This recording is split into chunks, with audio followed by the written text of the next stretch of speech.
വയനാട് മുണ്ടക്കൈ ചൂരൽമല ദുരന്തത്തിൽ ഇരയായവർക്ക് ചില്ലിക്കാശ് കൊടുക്കാത്ത കേന്ദ്ര സർക്കാർ കുംഭമേള എന്ന മതപരമായ ചടങ്ങിന് നൽകിയിരിക്കുന്നത് 2100 കോടി രൂപയാണ്. ഉത്തർപ്രദേശിലെ പ്രയാഗ്രാജിൽ നടക്കുന്ന മഹാകുംഭമേളയ്ക്ക് 2100 കോടി രൂപയുടെ പ്രത്യേക ഗ്രാൻഡ് കേന്ദ്ര സർക്കാർ അനുവദിച്ചു. ആദ്യ ഗഡുവായ 1050 കോടി കൈമാറുകയും ചെയ്തു. പ്രതിപക്ഷ പാർട്ടികൾ ഭരിക്കുന്ന സംസ്ഥാനങ്ങളോട് കേന്ദ്ര അവഗണന തുടരുന്ന സാഹചര്യത്തിലാണ് BJP ഭരണത്തിലുള്ള സംസ്ഥാനങ്ങൾക്ക് കേന്ദ്രം വാരിക്കോരിക്കൊടുക്കുന്നത്. വയനാട്ടിലെ ദുരിതബാധിതരോടുള്ള അവഗണന തുടരുന്ന സാഹചര്യത്തിലാണ് UPയിൽ നടക്കുന്ന മഹാകുംഭമേളയ്ക്ക് കേന്ദ്ര സർക്കാർ വാരിക്കോരിയുള്ള ധനസഹായം പ്രഖ്യാപിച്ചത്.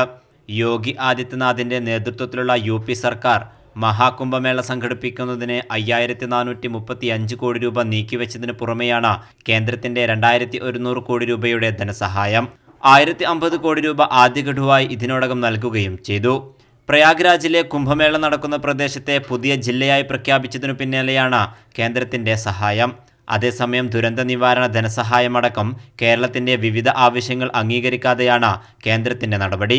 വയനാട് മുണ്ടക്കൈ ചൂരൽമല ദുരന്തത്തിന് പ്രത്യേക ധനസഹായം ആവശ്യപ്പെട്ടിട്ടും ഇതുവരെയും നൽകാൻ കേന്ദ്രം തയ്യാറായിട്ടില്ല. BJP ഭരണത്തിലുള്ള സംസ്ഥാനങ്ങളെ കൈയൊഴിഞ്ഞ് സഹായിക്കുന്ന നിലപാടാണ് കേന്ദ്രം തുടരുന്നത്. കൈരളി ന്യൂസ്, ദില്ലി.